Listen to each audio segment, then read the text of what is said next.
Na fata shugabanni za su yi iya kokari, jami'an tsaro za su yi iya kokari su ba da kariya ga zaman lafiyan wannan ƙasa. Alhamdulillah wa sallallahu wasallam ala nabiyina Muhammad wa ala alihi wa ashabihi wa man tabi'ahum bi ihsanin ila middin.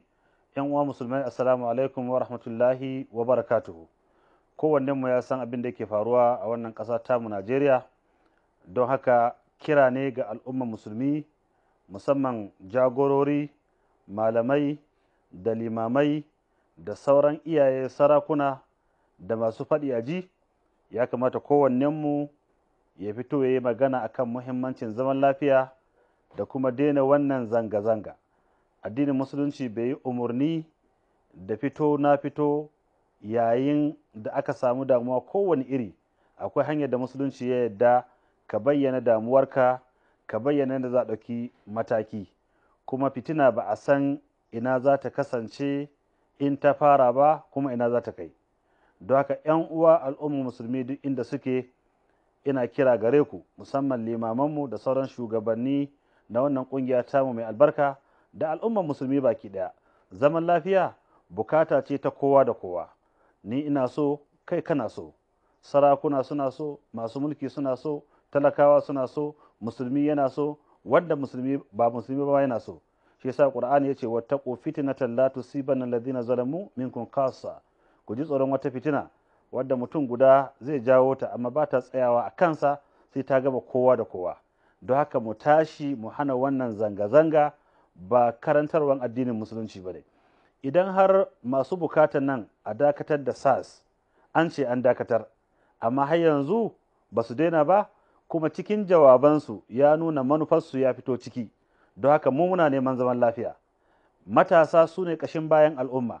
Kada ku yadda a yi amfani da ku don a tarwatsa wannan ƙasa.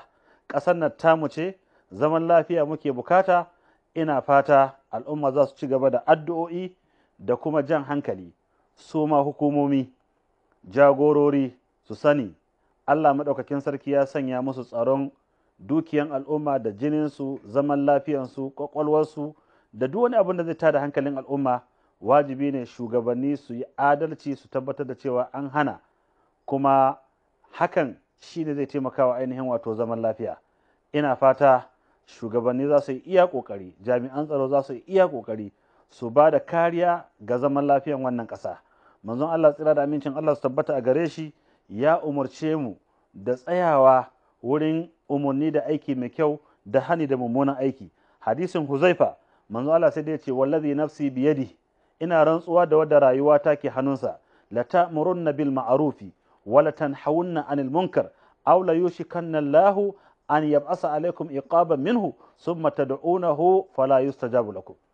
Ku zamanto masu umarni da aiki mai kyau, kuna hani da mummunan aiki. In kun ga ana mai kyau ku yi umarni, in kun ga ana mara kyau ku yi hani. In ba haka ba, annabi ya ce Allah maɗaukakin sarki ya kusa ya jefo muku azaba, bala'i da tashin hankali ya sauko cikin ku baki ɗaya. A yayin da wannan bala'i ya sauko, ba ku umarni da aiki mai kyau, ba ku hani da mummuna, to azaban sai ya ji ɗarwa kowa, ma'ana kowa sai musifan ta shafe shi. Idan kuka ɗaga hannu kuka yi addu'a, sai Allah ba zai ansa muku ba. Shi yasa sayyidina Abubakar yake, manzon Allah tsira da amincin Allah su tabbata a gare shi, ya yi umarni da aiki mai kyau. Sayyidina Abubakar ya ce Allah maɗaukakin sarki ya yi magana a cikin Alƙur'ani, ya ayyuhallazina amanu alaikum anfusakum la yadurrukum man dalla idza hadaytum. Kada ku yi tsammanin wannan aya na nuna cewa kowa ya gyara kansa kawai. Sai ya ce inna nasa idza ra'aw zalima falam ya'khudhu ala yadayhi aw shaka an ya'ummahumullahu bi iqabin. Mutane idan suka ga azzalumi yana zalunci, yana abin da ba mai kyau ba, sai ba su kama hannunsa sun hana shi ba, Allah maɗaukakin sarki zai sauko da azaban da zai gama kowa da kowa. Wayanda suke ganin cewa wannan abu akwai siyasa, 'yan siyasa da suke cikin wannan su ji tsoron Allah su hana. In ba haka ba, masifar sai ya cinye kowa da kowa. Masu hali wanda suke magana su yi magana, in ba haka ba sai bala'in ya shafe su.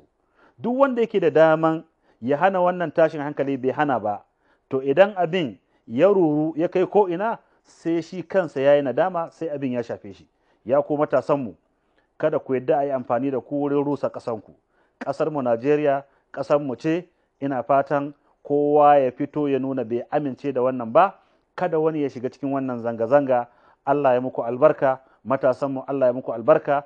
Ku kuna da addini, kuna da karantarwar alkur'ani, kuna da karantarwar sunnan manzon Allah sallallahu alaihi wasallam. Mu ci gaba da addu'a duk wanda suke da hannu cikin wannan abu, Allah maɗaukakin sarki ya tona asirin duk wanda ke so ya rusa wannan ƙasa.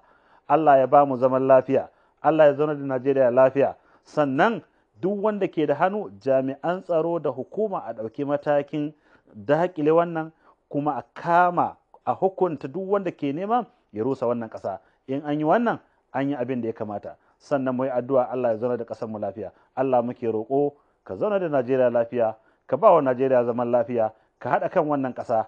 Sannan Allah maɗaukakin sarki ka ƙara mana albarka. Subhanakallahumma wa bihamdika ashhadu an la ilaha illa anta astaghfiruka wa atubu ilayk. Assalamu alaikum wa rahmatullahi wa barakatuh.